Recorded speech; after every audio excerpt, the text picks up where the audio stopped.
What's up, fams? You are tuned in to the Late Night Channel Eats. I'm your host, EEPMON, episode 73.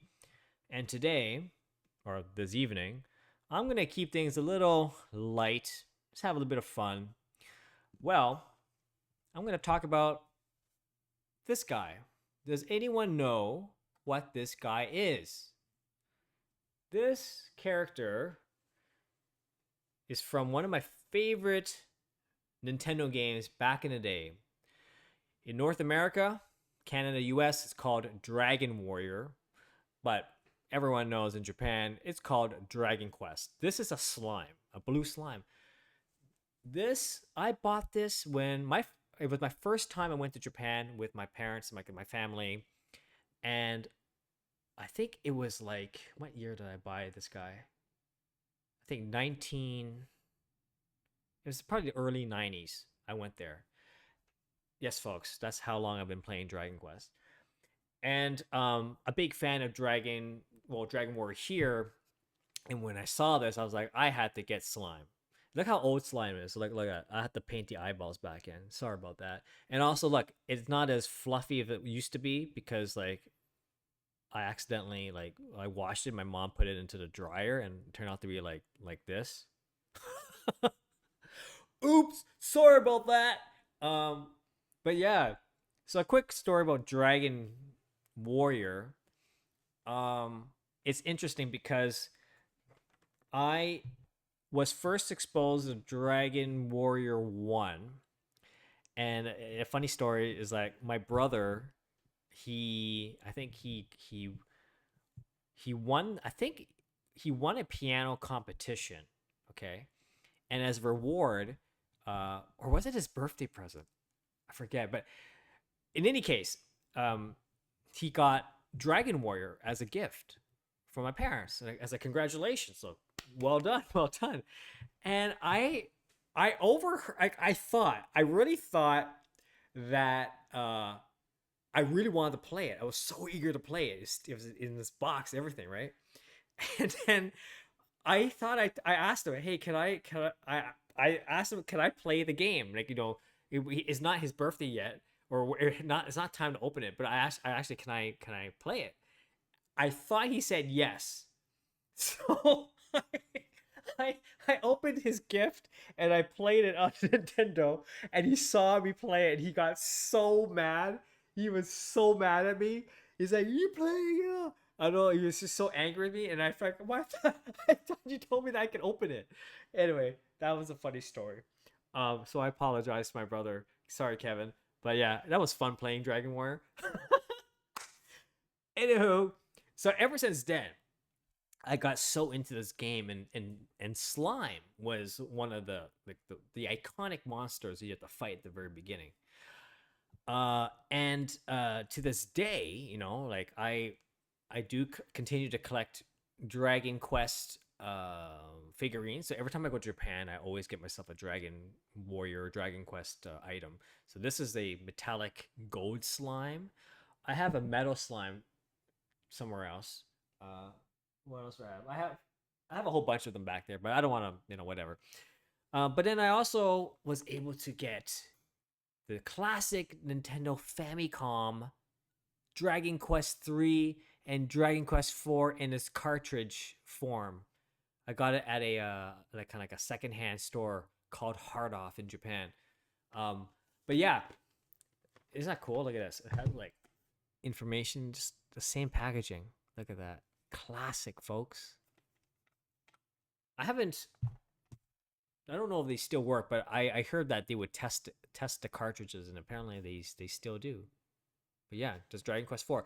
Now, that being said, my cousins at the time, they were living in Toronto, and this is when Dragon Warrior just came out, and they had the Famicom.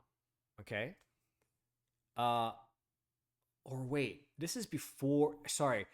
So this jump back a bit. Before we even got Dragon Warrior 1, I remember going to my cousin's place, and they had in Toronto, and they had, I don't know how they got it, but they got a hold of a Famicom. And I played this game. It said Dragon Quest 3. And it was actually this game, but in a diskette system for the Famicom diskette system. And I remember like playing this game as like you're fighting against monsters, and there's like 8 slimes in a row, like at the same time. You got to fight all of them, and I got my ass whooped. Like it was the difficulty in Dragon Quest 3 was crazy. Okay, and then in Dragon Quest 3, I remember you're in a town. And you could actually build your team. You can actually add more to. You can have like 4 people into your team. So I was like, that's crazy. That's awesome. Of course, it was all in Japanese, so couldn't understand it. So I had to figure out by just roaming around the town, just talking to other characters and NPCs in the game. But like and the sound effects were like, you hit against a brick wall, it makes a doon doon doon like sound effect. When you attack, there's like a the classic like it has this crazy effect, and you fight slimes and all that. I was like, that was great. I love that game. Okay, and then let's talk about Dragon Warrior. When Kid came out here, I go, wow, it's Dragon Warrior 1, but it looks and feels almost like what I played at my cousin's place. But it was Dragon Quest 3. So why is it called Dragon Warrior? And why is there a Dragon Quest 3? And that sort of blew my mind, because that was the epiphany of like, wow, like Japan and the video game industry at that time, they were so ahead. Like, we in Canada only got Dragon Warrior 1 or Dragon Quest 1. Meanwhile, in Japan, they're like Dragon Quest 3? Like, what am I missing? Like, how far behind are we here? So I think those were sort of the first indicators of just being wowed and impressed by what's going on in the other side of the world, what's happening in Japan. They had at the time, the Sony Discman and Sony Walkmans, they were so like cool looking and very modern looking. Whereas here we got our Walkmans or Discman, they're all like clunky and very thick. But they were so ahead of the time. They're so thin. So talk about soft power, cultural, influence. Like, I was so impressed by what was happening over in Japan.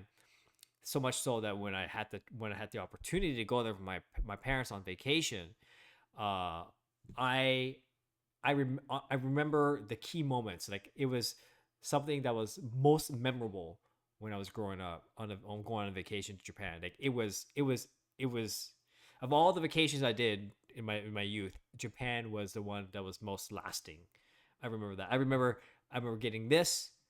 I remember going to a Japanese restaurant, had sashimi. We had lobster sashimi. And I remember we wear our yukatas, our gown from the hotel. We go down wearing our yukatas, and we're eating dinner.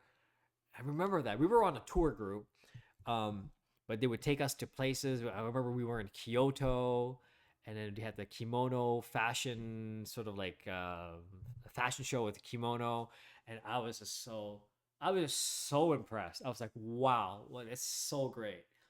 Um, so yeah, Japan, you did one on me, and to this day, I continue to be so fascinated and interested, and I would like to think spiritually aligned with a lot of the concepts and Zen Buddhism over in Japan. And not only that, but their design, their thinking of the etiquette, hospitality, down to like just understanding just not understand, but sort of like the design philosophy of ceramic ware, for example. It's just, I don't know why, but I have uh, uh, such a strong connection and passion about you know the creativity that's happening in Japan. That's why I go back. I mean, I go back I'm grateful that I can go back for B2Bs and business related things. That's like icing on cake. But I mean, I genuinely love to go back to Japan, right? It's not because of this crazy guy. Or actually, no, Super Mario was really the one that started it all. But like, for example, I just came back. Well, this is ambient. I was in Kyoto, and this is ambient Kyoto, and they had a Luichi Sakamoto exhibition over there. But look, it's just a post. It's like a postcard. But look, it's just so nice, you know. Uh, Pretty much my entire place is influenced by Japan. Like even I've mentioned about Hasami porcelain. Hasami porcelain. Just look at this, made in Japan. So simple, but look at it. Like it's got the freaking golden ratio. Everything's all methodically designed, well put together. You know, very minimalist design. Here's more Hasami porcelainware. I got a lot of stuff. Like I got a lot of stuff here. You know, like look at this. Like functionality is a plate, but you know when you stack enough of it, it's like it becomes part of your decor. It becomes part of your furniture, the aesthetic. You know, there's utility, there's functionality, there's purpose, there's alignment. Um, so I'm just geeking out here. I'm digressing a lot. I thought I'd talk about slime, but now I'm talking about just like sort of my inspirations in Japan, right? Um, you know, even this book here. I have this book called Wabi Sabi for artists, designers, poets, and philosopher. And again, Wabi Sabi is a philosophy is a you know a Japanese philosophy. Really, it's about what, how do I say, Beezenware, like the idea of like uh imperfection is part of is part of the aesthetic. It is like nothing like not like like not decorative. Everything is like kind of rusty, these sort of like very like earthly tones. um it's just sort of like, what to say, wabi sabi is a beauty of things imperfect, impermanent, and incomplete. It is a beauty of things modest and humble. It is a beauty of things unconventional. So, unassuming. It is what it is, modest and humble. Like these sort of teachings and philosophies are so important. I think that we need more of these sort of concepts into our day-to-day lives, or these teachings, right? So maybe that's the reason why I'm aligned to these things. It's sort of like, not only is the place of slimes, but it's also a place where we can really almost reconnect with nature in a way through these teachings. So anyway, I'm digressing a lot. And then we got lots, of course, if you're into Pokemon and stuff like that, you got that too. But yeah, so the Dragon Quest world, uh, to this day, I have this guy, and I have other ones, but I have it here because as much as it's just a simple slime, but I have it with me at all times here because it reminds me of my youth. It reminds me of the days where I was growing up, and also as a reminder that um continue the young spirit, continue moving forward, continue the exploration, continue the adventure. It never ends. We're just getting started. Have fun. Don't take life too seriously. So slime is sort of not just a something that I enjoyed in my past, but it's also a reminder about life. you know have fun, guys, have fun. But yeah, I thought I'd just sort of kind of digress on just very casual chat about all things. It kind of you know Japan is interesting. It has such a juxtapose of so many different things: design, arts, philosophy, alignment, um, with going head to head with tradition, with modernity, anime. All it's a fascinating place, and I think that's why I like it there, because it just always activates my creativity, my inspiration. Oh yeah, and of course they got fantastic food. Come on, I just recently been watching some YouTube videos of like of this guy who's like in Japan, going to different restaurants. These like the Michelin star restaurants, even if not Michelin star, just cutting the wagyu beef and all that, and just these nice restaurants. Like, oh my god, I was like, oh my god, it's down to the art, like So food, of course, huge over there. So I'm very excited to go back to Japan in October.